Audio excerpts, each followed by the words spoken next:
Bonjour et bienvenue sur Affordance, le podcast des idées qui appellent à agir, où des créatrices y partagent leurs solutions pour rouvrir le champ des possibles vers le monde de demain. Aujourd'hui, j'ai le plaisir de recevoir Hugo Meunier, fondateur de Merci Raymond. Merci Raymond, c'est avant tout une équipe de jardiniers, de paysagistes et de créatifs passionnés qui partagent une conviction simple. La ville de demain sera végétale ou ne le sera pas. Concrètement, ils transforment le béton en jardin. Ils créent des potagers sur les toits, végétalisent des bureaux et métamorphosent des friches urbaines en lieu de vie. Leur but, utiliser le jardinage pour créer du lien social et rafraîchir nos villes. Hugo est un créateur d'aujourd'hui, qui s'engage face au béton et pour la végétation. Et nous allons voir aujourd'hui comment le végétal transforme nos quartiers, nos bâtiments et même nos vies. Je suis Thaïs Bassement et vous écoutez Affordance.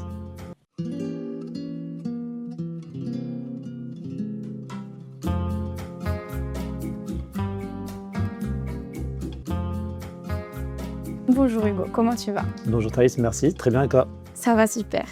Alors aujourd'hui, donc, on va parler de végétation dans les villes. Tout d'abord, je voulais savoir comment toi, ta pratique elle s'est tournée vers ces sujets. Moi j'ai grandi à la campagne, donc c'est aussi un levier qui m'a permis, finalement d'être, quotidiennement entouré de nature et donc de manière un peu naturelle quand je suis arrivé en milieu urbain, pour faire mes études, je me suis rendu compte qu'il y avait un vrai fossé entre, ma vie de là où j'avais grandi et la vie où j'étudie. Donc directement, c'est quelque chose qui m'a peut-être inconsciemment, impacté et touché, et puis, après avoir fait un premier travail, c'est quelque chose qui m'a donné envie finalement d'en faire aussi mon métier, mon travail. Aujourd'hui, on va parler de tout ça, mais avant d'entrer dans le cœur de la discussion, je t'ai demandé donc d'apporter un objet de ton choix. Est-ce que tu peux en parler, dire pourquoi tu l'as ramené aujourd'hui et nous le présenter? Alors mon objet, c'est, le livre qu'on a sorti, en fin 2025 qui, s'appelle, Le quartier du futur, qui est le fruit d'un travail, de plusieurs années, sur, comment, en fait, la ville de demain peut se penser, sur le prisme du végétal. L'idée, c'était de se dire, aujourd'hui, ceux qui font le récit, des villes ou pas que les villes, on va dire de l'aménagement urbain, à 2050, c'est, beaucoup des acteurs qui ont les moyens finalement de financer ce récit et donc c'était de se dire, oui, les jardiniers n'ont peut-être pas l'occasion, de porter cette voix, mais nous, on a essayé de faire cet exercice-là. Donc avec Myrtille, on a rencontré un certain nombre d'acteurs, de la ville, des urbanistes, des sociologues, des paysagistes aussi, des élus, et c'était de se dire: «OK, demain, si on avait, le métier du vivant, comme l'île de mire, quelle serait la ville, du quartier du futur?» Voilà. Et donc à partir de là, on a porté ce livre. C'était un super travail puisqu'en fait ça a pris quand même 3 ans, entre le moment où on a eu l'échange avec l'éditeur et le moment où on a pu le sortir.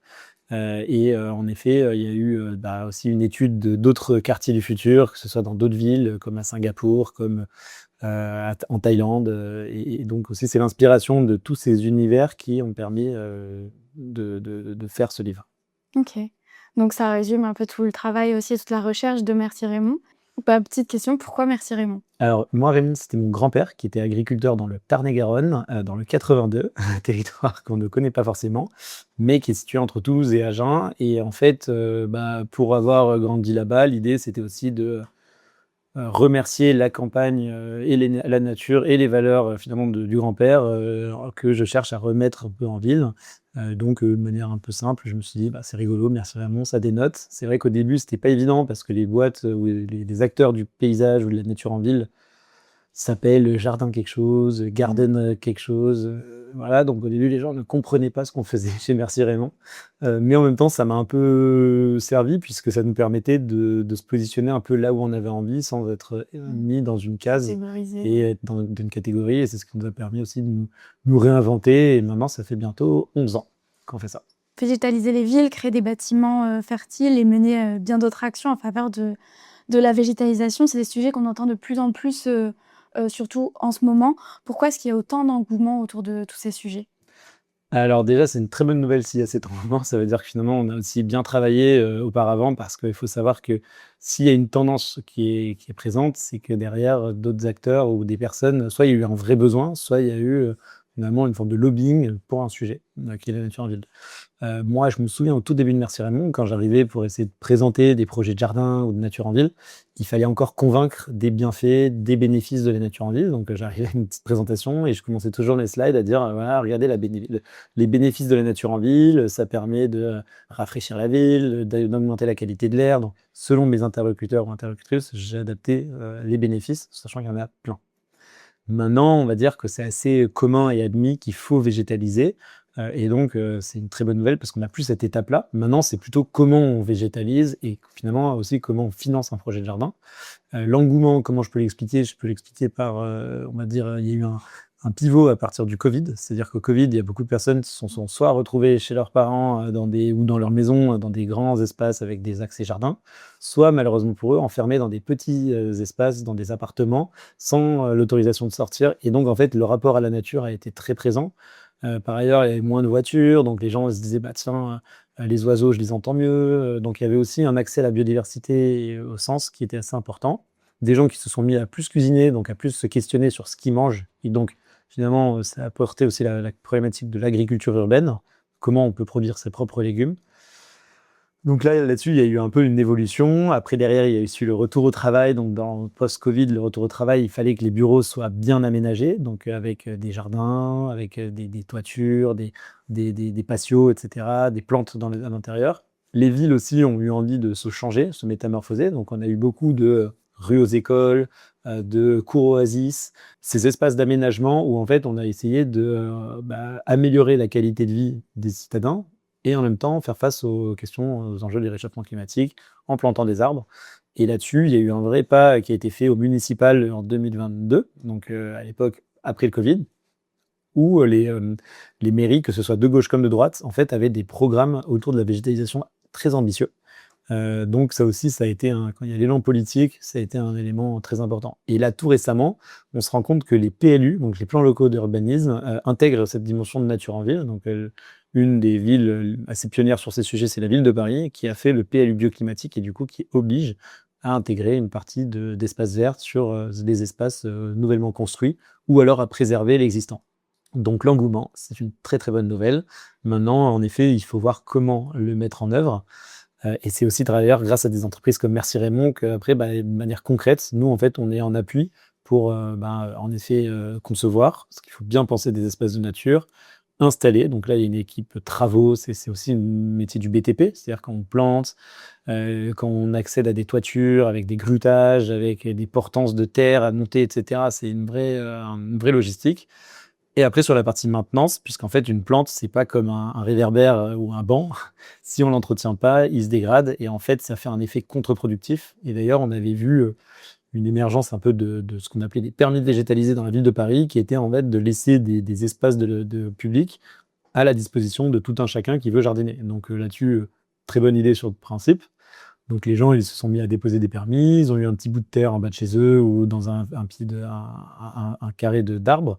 Sauf qu'en fait, il n'y avait pas l'entretien qui était assuré derrière. Et donc, à la fin, ça faisait des jardinières vides, mortes, avec du bois un peu qui avait pris l'eau. Et donc, c'était moche. Et donc, c'est là où j'en veux en venir sur l'entretien. C'est important d'avoir un vrai entretien parce que la nature en ville, c'est une nature qui est contrainte, qui n'est pas adaptée naturellement à un milieu naturel. Donc, il faut faire du sur-mesure et du service à ça. Et donc, nous, Merci Raymond, on a pris aussi ce pari d'assurer l'entretien. Et l'enjeu, c'est aussi le beau. Je reviens là-dessus, mais c'est vrai que quand on fait des aménagements d'espace pour qu'ils soient acceptés, il faut qu'ils soient beaux, puisqu'en fait, la ville, c'est des espaces où on est très nombreux dans peu de mètres carrés. Et donc, pour accepter les espaces, il faut que ça soit beau et bien entretenu. Pourquoi, ces villes, elles sont devenues, comme ça? Avant les villes, forcément, il y avait de la nature. Elles sont devenues, bétonnées, imperméables et sans végétation. Pourquoi elles sont devenues comme ça et maintenant on aurait ce retournement? En fait, il y a eu, je pense pour des raisons aussi pratiques, aussi des raisons aussi où les villes, ont eu de plus en plus d'habitants, et donc en fait, il y a eu une forme d'acceptation, de la ville et donc pour pouvoir accepter d'être autant nombreux dans très peu d'espace, la nature en ville est un élément, qui a fait accepter la densité. Quand on va dans des villes comme Singapour, où on voit que c'est des énormes tours avec énormément de monde, pour faire face à cette surdensité, ils ont extrêmement végétalisé tous les pieds d'immeubles, tous les cœurs d'îlots, etc. Donc c'est assez fourni et donc on ne ressent pas cette densité. Les villes, elles ont été aménagées avec le tout voiture, donc c'est-à-dire qu'il y a eu un urbanisme pensé pour la voiture. et qui ont en fait favorisé les places de parking pour la voiture. Alors que les places de parking, finalement, une voiture, elle est là une journée peut-être garée, elle va prendre 5 mètres carrés. Ben, du coup, aucun citoyen va pouvoir profiter de cette terrasse ou de cet espace de nature. Et donc c'est là où c'était intéressant avec le Covid, ça a été aussi un élément de vivre la ville avec peut-être moins de voitures, et donc les aménagements ont évolué avec Paris, mais pas que. Toutes les villes de France ont intégré des jardins à la place des voitures. Et on voit aussi les portes en fait des villes sont transformées en places, et donc on n'a plus des ronds-points, on a un jardin. Et ça, c'est quand même un aménagement urbain qui est assez intéressant. Donc on observe une planification écologique des territoires et des villes, et où en fait aujourd'hui c'est les questions écologiques qui orientent l'urbanisme. Là où avant c'était soit l'activité économique, donc on allait prioriser le fait qu'il fallait avoir des accès de logistique en voiture, ou alors ça pouvait être le logement, et on avait une division de ces espaces qui était très par activité. Alors qu'aujourd'hui, on va plutôt se dire, tiens, si on fait un programme directeur d'une nouvelle rue, d'un nouveau quartier, on va partir du prisme de l'écologie pour ensuite venir faire de l'aménagement. Si je reviens un peu sur quand j'ai regardé ton site internet de Merci Raymond, il y a la phrase de Rob Hopkins qui dit exprimons la société telle que nous la voulons dans 10 ans. Comment toi tu veux la société dans 10 ans? Bah, c'est un petit peu le propos qu'on a justement dans ce livre qu'on a sorti, Le quartier du futur. C'est de se dire, la ville de demain, c'est une ville qui est évidemment plus végétale. La végétalisation, elle est faite aussi de manière assez participative. Aujourd'hui, on se rend compte que certes, la collectivité publique investit sur les espaces disponibles, les rues, les places de parking, les places, etc. On peut aller encore plus loin, on peut aller aussi dans les copropriétés. Beaucoup d'espaces aujourd'hui appartiennent à des propriétaires privés.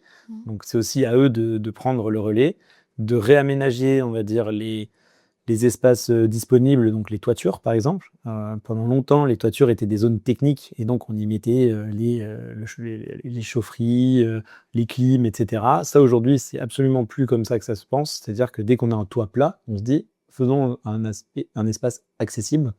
Et donc on transforme en jardin, en terrasse végétalisée. Et un des challenges, ça va être aussi la verticalité. Comment faire pousser verticalement sur des immeubles. On a aussi des contraintes financières, c'est-à-dire que la ville ne se fera que sur la ville, c'est-à-dire qu'on ne va plus refaire du neuf en rasant des immeubles, et donc il faut s'adapter à un immeuble déjà présent. Et donc dans les questions de réhabilitation et rénovation, le vivant aujourd'hui doit être pensé le plus en amont possible. Moi j'aime bien expliquer ça, mais c'est vrai que avant, il y a 10-15 ans, le jardin, c'était un peu, on s'en préoccupait à la fin. C'est-à-dire que on a fini les travaux, tiens, il y a une surface de gazon, on en fait quoi? Ah, j'ai un cousin qui est cousin d'un paysagiste, il va venir.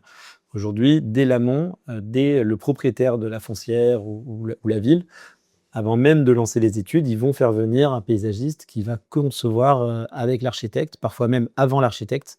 Et ça, c'est assez nouveau. Et nous, on a eu un projet comme ça où c'est une foncière parisienne assez connue sur les Champs-Élysées, et qui nous a dit, bah, en fait, moi, j'aimerais avoir le regard du paysagiste en complément du regard de l'architecte, alors qu'il y a 5-10 ans, ça aurait été l'architecte qui donne sa vision, et l'architecte ensuite sous-traite ou délègue à un paysagiste. Donc on a aussi un peu un rapport de force qui s'inverse, et aussi une filière qui remonte. Et là-dessus, il y a une phrase de Renzo Piano, et c'est pour ça qu'on a fait préfacer notre livre. C'est de dire, avant de construire, en fait, je ne construis pas un immeuble dans un parc, je construis un parc dans lequel il y a un immeuble. Et donc, en fait, c'est de prendre le terrain, on regarde où on est, on regarde le paysage, et dedans, on y met un bâtiment. Et pendant longtemps, on construisait un bâtiment, et après, on regardait autour. Toi, tu interviens pour végétaliser, tu interviens dès le début. Comment ça se passe si on veut végétaliser, que ce soit un lieu du coup public ou privé? C'est quoi le processus pour faire appel à Merci Raymond? Alors ça dépend des étapes du projet. Parfois, on nous appelle, le jardin est déjà installé et nous, on s'occupe à l'entretien.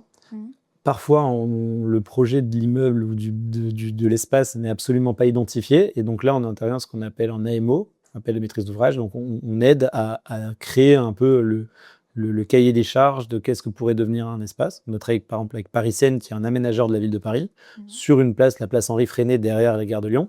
Et là, typiquement, il y avait une place et la mairie ne savait pas vraiment quoi en faire. Donc nous, on allait rencontrer les habitants, on allait essayer de comprendre les besoins de chacun qui utilisait cette place. Et de là, en fait, on s'est dit, on va faire un jardin. Mais on n'est pas parti du prisme de dire, on fait un jardin parce qu'il faut faire des jardins en ville. Donc ça aussi, c'est un enjeu important, c'est de bien adapter les projets selon les attentes et pas d'imposer un projet. Et après, ensuite, on fait aussi des travaux. Donc parfois, il y a des jardiniers qui ont déjà conçu un espace. Et nous, on arrive et on est un peu leurs bras armés pour faire le projet. Enfin, du coup, il y a plusieurs phases. Donc, la phase de travaux, la phase de réalisation, la phase d'entretien. C'est quoi toutes les personnes qui travaillent chez Merci Raymond? Nous, on a des personnes qui sont des concepteurs paysagistes. Ensuite, il y a des équipes qui font les travaux. Donc là, c'est des conducteurs de travaux, des chefs de chantier, des jardiniers ouvriers. Et ensuite, on a une équipe entretien de maintenance qui, en fait, passe sur les jardins pour entretenir les différents espaces. Là-dessus, on a différents types d'aménagements. On a des aménagements intérieurs et des aménagements extérieurs. Et ensuite, en extérieur, on a aussi une dimension animation.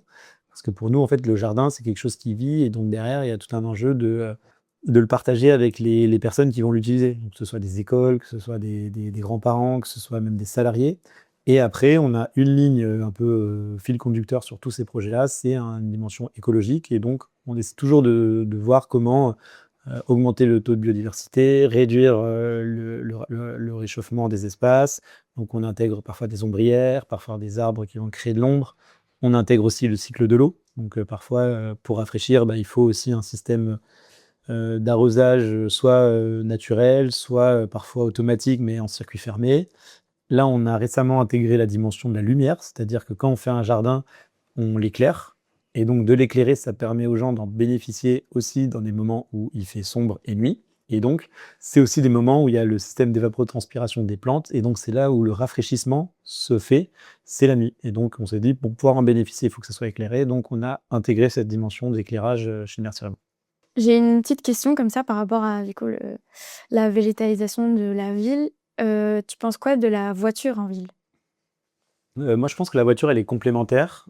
Pour autant, je pense qu'aujourd'hui, il y a eu un manque d'espace dédié aux piétons. Et en fait, les voitures, il y a d'autres mobilités, que ce soit les transports en commun, le vélo. Après, ça n'enlèvera en rien les besoins d'utilitaires pour pouvoir approvisionner la ville, faire des travaux, etc. Mais il y a eu peut-être un peu trop de place laissée à la voiture. Et je pense que typiquement, les voitures devraient être plutôt en sous-sol, donc typiquement pour les garer, donc faire des parkings en sous-sol. Et par contre, à l'air libre, avoir des espaces qu'on peut profiter.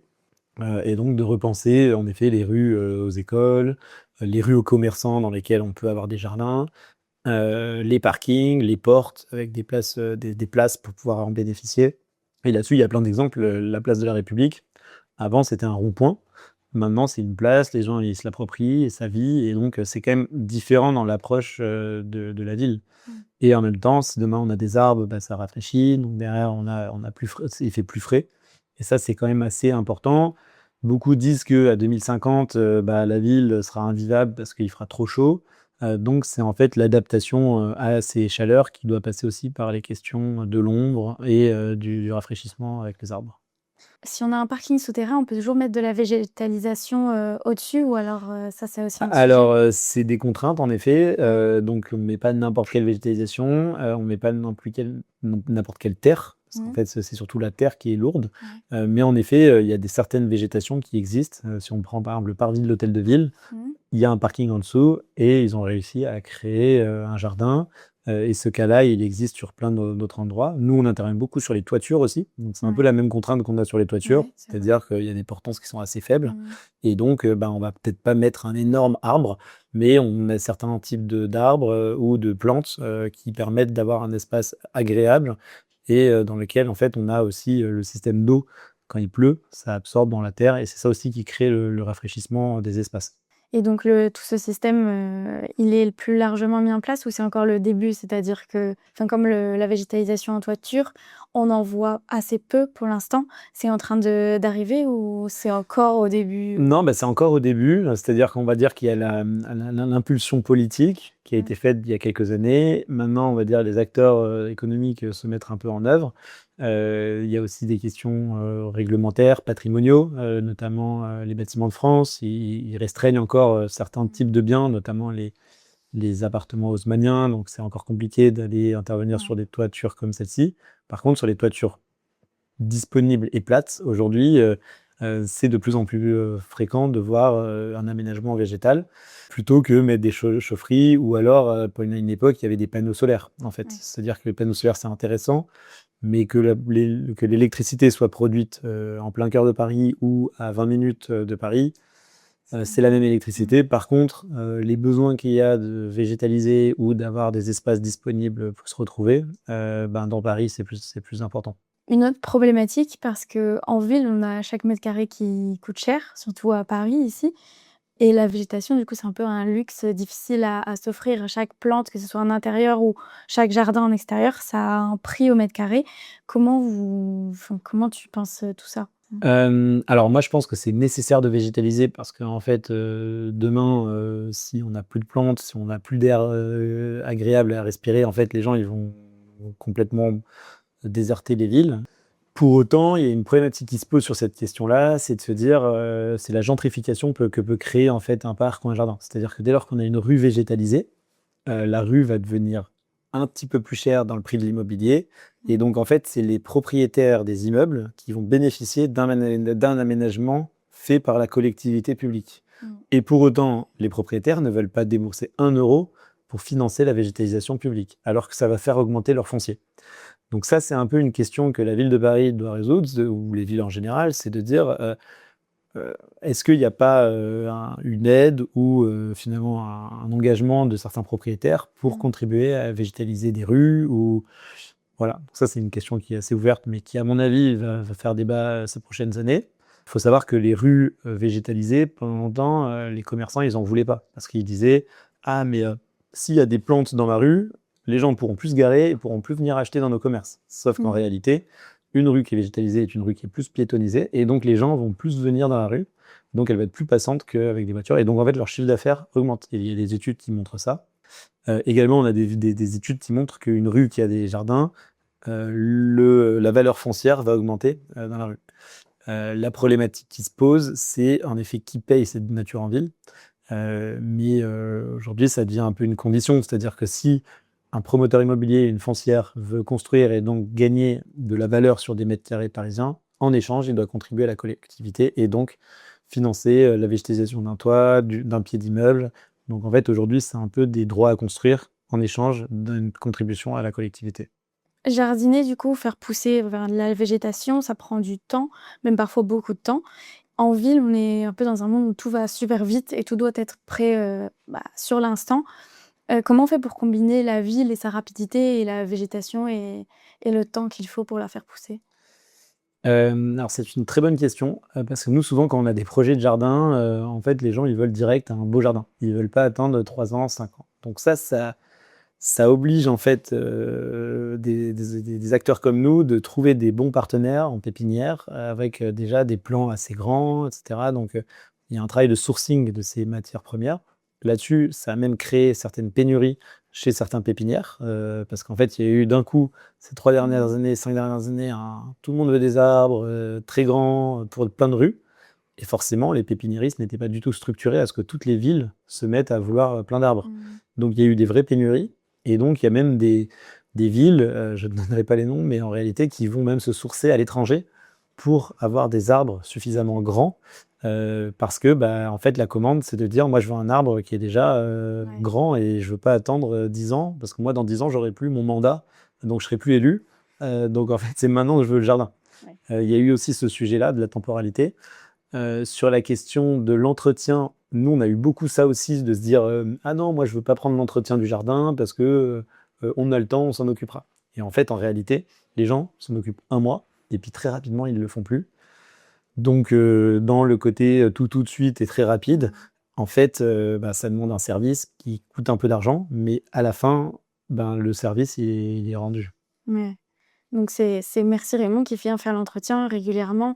Il y a des Par équipes, exemple, exactement, qui voilà. s'en occupent, Alors que enfin, on aurait pu se dire: «Tiens, je sais pas, je prends un hôtel, un restaurant ou même des bureaux», ils pourraient eux-mêmes s'en occuper.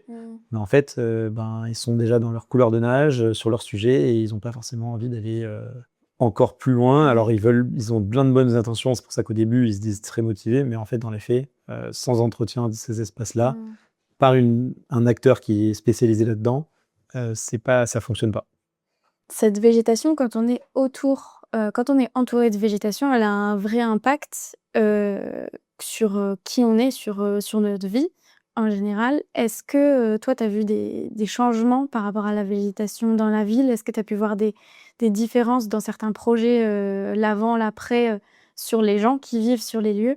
C'est quoi tous les impacts que tu as pu voir, de cette végétalisation de la ville? Dans les impacts, on a vraiment des impacts autour du lien social, c'est-à-dire sur des jardins ou des espaces aménagés, on se rend compte que les gens, s'approprient plus les lieux. Donc un parc, un jardin, les gens vont se mettre, à se retrouver dans le lieu, à parler, à bouquiner et cetera. Les impacts, on a évidemment sur les questions du rafraîchissement, c'est-à-dire que c'est des espaces où il fait mieux vivre, on a plus frais. Là, il y a à Singapour, par exemple, quand tu vas d'un point A à un point B, tu as, le parcours, où il fait moins chaud. Donc tu as maintenant, même à pied, Google Maps te proposera, de, prendre le chemin qui te fait aller le plus vite, le chemin, moins rapide et le chemin où il fait le moins chaud. Donc on a aussi, même dans le confort de vie, de l'urbain, quelque chose qui viendra, rafraîchissement urbain, c'est très important. On a aussi la biodiversité, c'est-à-dire que sur des espaces, qu'on entretient, où on vient, il y a des oiseaux qui reviennent, il y a des papillons. Enfin, c'est un peu cliché de dire ça et très poétique, mais en Mais réalité, c'est c'est vrai. Et puis après, je pense qu'il y a aussi, parfois même une meilleure connaissance. Alors là, c'est plutôt auprès des publics un peu plus petits, mais qui ont une meilleure connaissance des plantes, de ce qui pousse. Sur des projets où on a de l'agriculture urbaine, il y a des gens, ils comprennent, comment pousse une tomate, comment pousse, un radis, bref. Et ça, c'est quand même assez intéressant de voir, des gens qui n'avaient peut-être jamais vu pousser, des légumes, de leur vie. Et c'est quoi, un projet qui, toi, t'a le plus, marqué? Peut-être, pas for enfin, ton plus gros projet ou alors le projet qui, toi, t'a le plus touché dans le résultat et dans les échanges. C'est quoi l'un de ces projets? Est-ce que tu peux le raconter? Nous, on a eu un très beau projet qu'on a fait. Alors, c'était une succession de projets, mais d'un type de projet, c'était les projets en banlieue. C'est-à-dire que Merci Raymond, nous, au début, on a fait nos premiers projets dans les cités et donc on intervenait à la Grande Borne à Grigny, qui est une cité, assez difficile, je crois que ça fait partie des cités les plus difficiles de France. Et en gros, on est arrivé et on a commencé à faire des jardins au milieu de la cité. Et en fait, les gens, au début, ils comprenaient pas trop ce qu'on faisait. Et après, petit à petit, il y avait les enfants qui venaient, donc ça intéressait les grands frères, puis les mamans, les papas, les grands-parents. Et en fait, ça a créé tout un lien intergénérationnel. Et de là, à la Grande Borne à Grigny, on est parti à Stein, en Seine-Saint-Denis, à la cité du Clos Saint-Lazare. Et là, en fait, on a fait tout un projet de ferme en permaculture avec les habitants. Et pareil, c'est un projet qui a pris, plusieurs mois, très participatif, avec très peu de moyens. Mais là, ce qui était assez incroyable, c'était vraiment de voir l'engouement de gens, sur l'amélioration d'un espace public, donc qui leur appartient pas, mais, de se dire: «En fait, super, on peut contribuer à améliorer la qualité de notre quartier pour peu, finalement, financièrement, parce que c'était pas des budgets très élevés, de la terre avec, des légumes». Et on a vu, toute l'évolution du projet, pour y revenir un an après, où on se rendait compte que les gens continuaient à entretenir, et à faire vivre le lieu. Ça, c'est vraiment des projets qui ont énormément d'engagement pour nous. Et ensuite, dans des projets un peu sympas, je dirais des projets de toiture. Ça, c'est toujours agréable. Tu arrives, tu vois une toiture qui est, un local technique, où il y a rien, et tu reviens, 3 mois plus tard et en fait, c'est un méga rooftop où tu peux profiter de la vue, profiter de l'espace. Tu pas trop chaud parce que tu as des arbres, et ça, c'est quand même assez dingue de voir l'évolution de la ville, telle qu'elle peut être. Toi, tu la vois déjà l'évolution de la ville? Moi, je la vois, dans mes 36 ans, mais clairement, moi, quand je suis arrivé à Paris, c'était assez différent, le rapport, à la pollution, même, je trouve qu'il y a beaucoup plus de piétonisation, même, on se rend peut-être moins compte, parce que moi, j'aime bien dire ça, mais quand tu passes dans une rue et que tu vois de la nature, en fait, ça paraît un peu normal. Sauf que, Déjà, avant, il n'y avait pas ça, et surtout, pour le faire, il a fallu qu'il y ait une étude d'impact, un urbaniste, un architecte, un paysagiste, un jardinier, un gars qui l'entretient, et cetera, et cetera. À la fin, tu as quand même une somme de métiers pour quelque chose qui est considéré comme, Normal, qui fait ouais. partie des murs, en fait. Mais Mmh. en réalité, et ça s'est fait en très peu de temps. Et il y en a beaucoup qui disent que, notamment si tu prends l'exemple de Paris, les Jeux olympiques ont été très, accélérateurs, parce que ça a permis de flécher des moyens financiers, des JO, et donc on a eu plein de jardins qui ont été créés grâce à l'argent des JO. OK. Ah oui, donc il y a eu aussi un impact des JO qui Exactement. ont boosté tout Où en ça fait, en en plus, l'espace de 2 ans, ouais. ça a été, après le Covid, les JO et ensuite, post-JO. OK. Je sais pas si tu es allé, place du Colonel Fabien. Ça, c'est la métro Colonel Fabien. En Mmh. fait, c'était vraiment un rond-point, le truc, et ils en ont fait un jardin. Et donc, quand OK. tu passes en vélo et que tu vois un jardin sur un endroit qui était une zone, mais vraiment, il y avait du bruit, Mmh. des voitures, des scooters, et cetera. Là, maintenant, c'est hyper zen. Il y a plus de voitures? Et voilà, alors après, il y en a qui râlent parce qu'ils disent: «Bah oui, moi, du coup, je mets plus de temps pour traverser Paris, je ne sais quoi». Mais en réalité, ça questionne aussi les moyens de mobilité. Tu veux aller dans Paris, tu peux prendre le RER, c'était un transport en commun, enfin bref, il y a des moyens, différents. En résumé, qu'est-ce qu'une ville végétale, elle apporte de plus qu'une ville sans végétation? Et quel rôle on a à jouer en tant que créatrice, de demain sur ce sujet? Une ville végétale, l'enjeu pour moi, je pense, de la ville végétale, c'est déjà de le bien-être et le bien vivre dans la ville. Toutes les villes, en fait, qui sont pas en bord de mer, en bord de montagne, ont des enjeux d'accès à la nature, et donc déjà, ça en fait une ville plus attractive, une ville aussi où les gens se sentent mieux, une ville plus participative, avec plus de biodiversité, plus adaptée au réchauffement climatique. Et nous, en tant que créatrices, j'aurais envie de dire que en fait, c'est de se poser des questions à sa propre échelle, comment, l'intégrer dans sa chaîne de valeur. Si je prends l'exemple d'un élu, quand il va repenser une rue, comment il peut intégrer, le vivant? Un designer, comment il peut intégrer des matériaux, peut-être biosourcés, ou alors intégrer, un enjeu autour du vivant. Parce que si je prends un designer, de travailler sur des nouveaux bancs d'extérieur qui peuvent s'adapter, ça va peut-être favoriser l'envie de créer un jardin, parce qu'on sait que quand on va s'asseoir sur un banc dans un jardin, il va être adapté aux espaces. Voilà, c'est un exemple, hein, mais tu peux avoir aussi sur, nous, on avait à une époque lancé une collection de tables dans lesquelles, en fait, on intégrait des jardinières, et donc c'était un peu les meubles vivants, on appelait ça comme ça. Mmh. Mais l'idée, c'était de se challenger, de se dire: en fait, les tables, on les a toujours vues, plates et normales. En fait, est-ce qu'il y aurait pas une jardinière au milieu? Et rien que ce petit twist, fait qu'en fait, tu es en réunion, tu as une plante au milieu de toi, tu l'arroses, tu en parles, c'est rigolo. Bon, et en même temps, ça peut te permettre quand même de faire ta réunion et d'utiliser ta table. Mmh.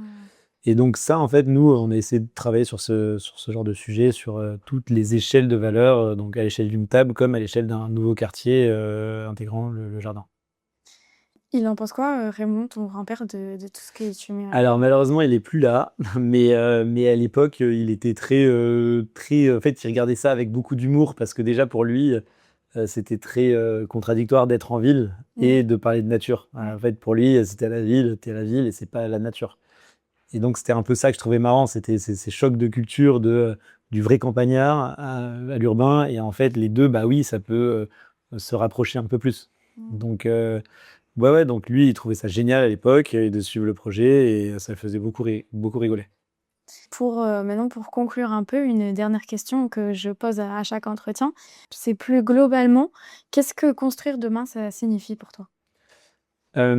Pour moi, construire demain, ça signifie de bien, intégrer les besoins, des habitants, qui vont vivre en fait demain, de bien, s'adapter aussi à l'espace dans lequel on est. Donc si on est dans un espace naturel, de le respecter. Si on est dans un espace déjà construit, de partir de l'existant. Ça signifie aussi, essayer d'identifier le maximum des surfaces pour pouvoir, repenser, avec, le vivant. Donc, les toitures, les rues, les cœurs d'immeubles. D'intégrer aussi, tout un cycle autour, du rafraîchissement, donc, de l'eau, de l'ombre, et en fait de s'adapter à ces questions climatiques qui arrivent, et qui sont très proches. Peut-être aussi de revenir sur des métiers, de ceux qui font, c'est-à-dire de moins laisser la place à ceux qui, tous ces intermédiaires en fait qui ont des enjeux très financiers finalement. Si on prend l'exemple du métier de promoteur immobilier, en fait, ces quelques dernières années, la ville a été déléguée à ces acteurs-là, alors qu'en réalité, une commande publique n'a pas besoin d'un promoteur pour construire un nouvel immeuble. Peut soit intégrer en foncière pour faire un nouvel immeuble, soit s'appuyer sur des bureaux d'études pour lui-même réhabiliter un espace. Et ça, je pense que de revenir sur des métiers techniques qui connaissent les espaces et donc de prendre soin, moi j'aime bien ce terme-là, c'est de dire plutôt que construire un peu des éléments qui vont être périssables très bientôt parce que avec des mauvais matériaux, il vaut mieux investir un petit peu plus d'argent et de se dire que l'immeuble il durera plus longtemps. Ce qui était moins le cas ces dernières années en fait, parce qu'on était plutôt dans une recherche de profit et donc ce qui fait qu'on voit dans des villes parfois des immeubles complètement hors sol, que ce soit des immeubles noirs, des immeubles hyper vitrés sans réflexion de casquettes végétalisées. Bref, il y a des choses comme ça un peu mal réfléchies. Mais j'ai quand même bon espoir sur la ville de demain. Voilà. Tu penses que cette mentalité à profit est en train de changer et qu'on est en train de revenir à je dirais, l'essentiel de l'humain et de la végétation? Moi, j'ai l'impression qu'en tout cas, il y a eu beaucoup de déceptions en fait sur des mauvais projets et donc on a quand même un peu tiré le bilan de tout ça. Et j'ai l'impression que les villes, même si elles ont peu de moyens, se saisissent un peu de ces enjeux et en tout cas, ils le mettent en top priorité de végétaliser, de recréer des mobilités. Et l'exemple de Paris, c'est un exemple aujourd'hui qui est très utilisé au niveau du monde entier, comme une ville qui a su s'adapter aux questions écologiques. Alors que quand on est en train de le faire, c'est très critiqué parce que ça fait bouger les lignes et du coup, c'est innovant. Mais ça, voilà, il faut pas lâcher et continuer à y croire.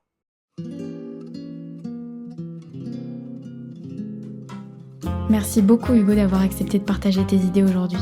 Merci pour ton temps, pour ton engagement et pour tes idées dont tu as parlé aujourd'hui et qui, j'en suis sûre, inspireront les créateuristes d'aujourd'hui pour le monde de demain. Merci aussi à vous d'avoir écouté cet épisode d'Affordance. Merci d'avoir pris un peu de votre temps, dans les transports ou pendant que vous travaillez pour nous écouter. N'hésitez pas à découvrir le travail de Merci Raymond, que ce soit en ligne ou sur les réseaux sociaux. Et tant que vous y êtes, pensez à vous abonner à affordance.podcast sur Instagram pour ne rien manquer des prochains épisodes. Je vous souhaite une très belle journée. Merci d'avoir accordé un peu de votre temps et prenez soin de vous et du monde qui nous entoure. À bientôt!